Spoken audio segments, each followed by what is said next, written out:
Мы купили кузов Е46, мы уже спланировали работу. И мы сейчас едем на Оскаре машине тренироваться, потому что снег. Первая тренировка, у него тройка, Е36.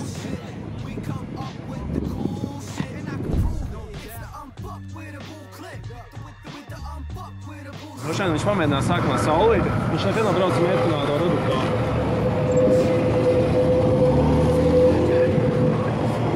Первый снег выпал, все дрифтят, и полиция, конечно же, на чеку.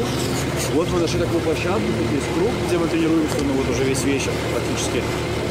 И тут довольно спокойно, потому что рядом склады, справа-слева, только ездят иногда из фуры. И все, никто нас не гоняет.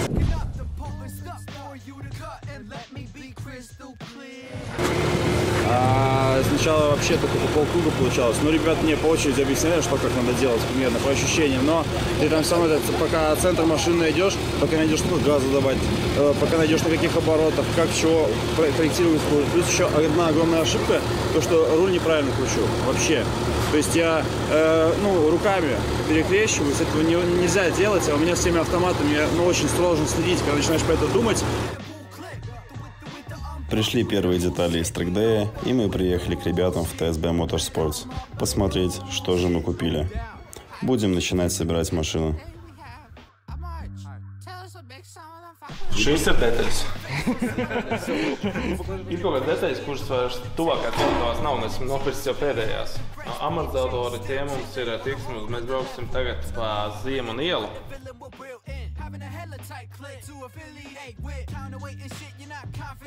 Ну вот, переходим дальше к весу. Это спарка сиденья, наконец-то.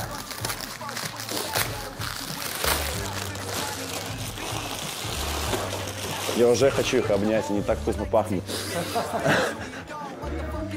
Застрял? Нет. Не, нормально все.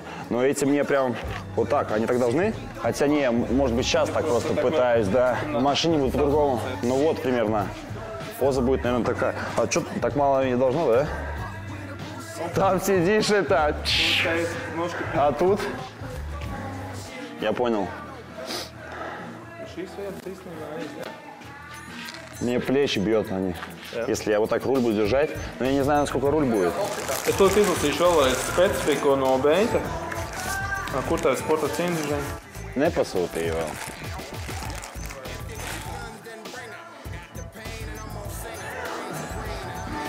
Nu, principā, apmēram, kā plēps ir uz robežas, jā.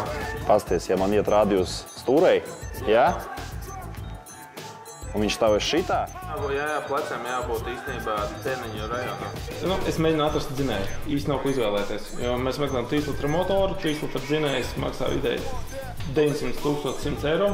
Nu, viss, kas man pasaka, ir 0 garantijas, jo viņš nekad tā mašīnā brauc, un tas ir šrots, un viņš nopirka un pārdod uzreiz tālāk. Kas mums stāsta ar šo, ko mēs tā darīsim? Mēs viņu pilnībā izrādīsim ārā. Mēs šobrīd negrēzīsim daudz kuzovu.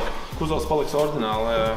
Grīdas visu nemēģināsim ņemt atvieglināt, jo mēs šo to īsti neredzu jēgu tajā papildus darīt, jo viņu 100% sastīsim. Tā, tomēr mācīsies. Un, ja būs custom detaļas, tad vieglāk ir nomainīt mums ordinālās un turpināt trenēties. Šī ir mana vecā opīša virpa. Un viņš jau viņu ilgi strādāja. Viņa vairs nav, un tad mēs to virpu nedarām, bet mēs viņu paturējām sev, un tad, jo viņa smalkas darbus, mēs viņu vairs nevaram izdarīt, bet kaut kādas, mēs esam puvertānu buksas virpojuši. Tās darbus mēs vēl varam. Opis man ir viens no tiem, kas iemācīja vispār tajā visā iesākt, un tā mums ir, mēs esam 3 brāļi, un šo mēs atstājām, šis mums palika, mēs viņu nepārdevām, bet viņi mums palika tā pa piemiņu šī ir. Через пару дней после этой встречи началась сборка машины.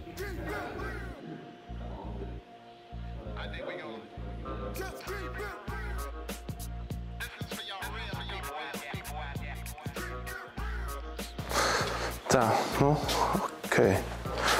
Ceļam ārā. Tā, atbalsts ir. Kājas viss. Tā, aizmuguri smagāk priekšu riktīgi jūtās. Tā kā celēnām. Mēģini, cel. Iet. Paga.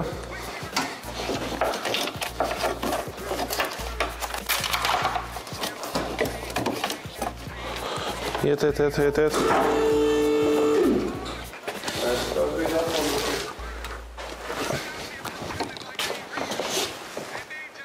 Ko tu mēģini ieraudzīt? Skatāmies, lai nekas neko neķerās. Piemēram, mikrofons.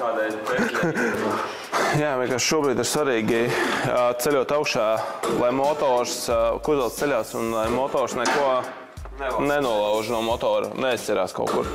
Bet viss izskatās. Viss izskatās labi.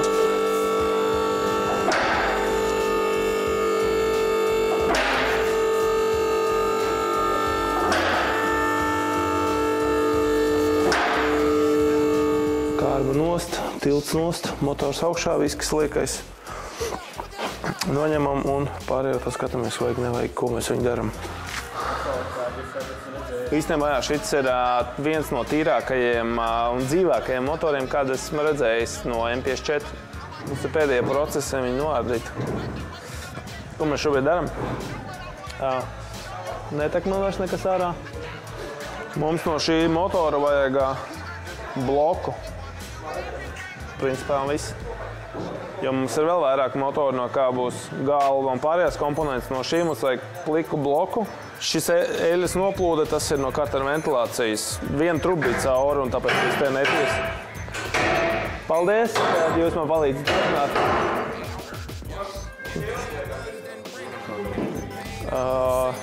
Zeltains izstāsta ļoti labi, ja ir zeltains. Lietotam motoram zeltains ir ļoti labi. Karterī mēs redzam mazliet smiltis vai arī nogulsnes. Tās nav smiltis, loģiski. Ja tās būtu smiltis, tas būtu viss slikti. Bet viņš izskatās tāds. Šeit. Tas ir vienkārši.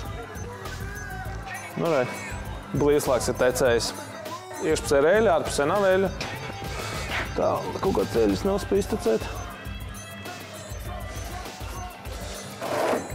Viss notiek profesionāli.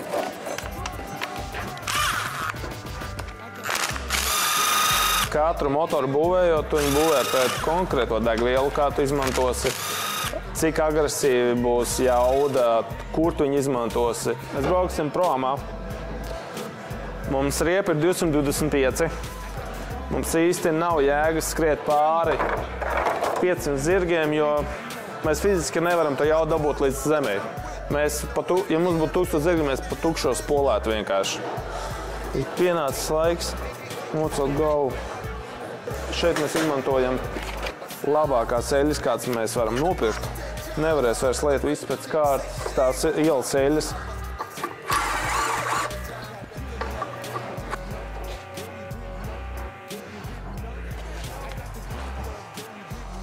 Šobrīd stiprina aizmugurē ķegslieki iekšā, kad valka ir pielikta.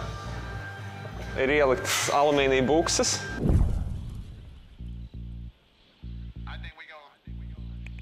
Ordināli te ir gumija. Šobrīd te būs alumīnijas, tā kā visas vibrācijas, kas būs uz ceļa, varēs pilots just cauri sev. Priekšā mums ir vaisab priekšējā plaukti, leņķa kits. Reika mums ir viss salikta. Coiloveri mums ir uzstādīti, kas būs ziemas coiloveri. Tāpēc arī ir uzlikts aizsardzības zeķes uz atspērēm. Ja ielido kāds akmens, lai amortizators netiktu uzreiz iznīcināts.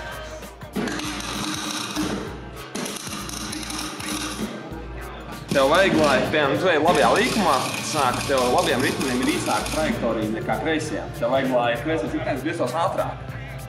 Un tāpēc šeit iekšā ir saucamie satelīti. Katrs ritenis var griezties ar savu ātrumu. Bet drīzāk to nevajag. Pēc mums ir plāksnīte, un mēs ievietojam šeit iekšā.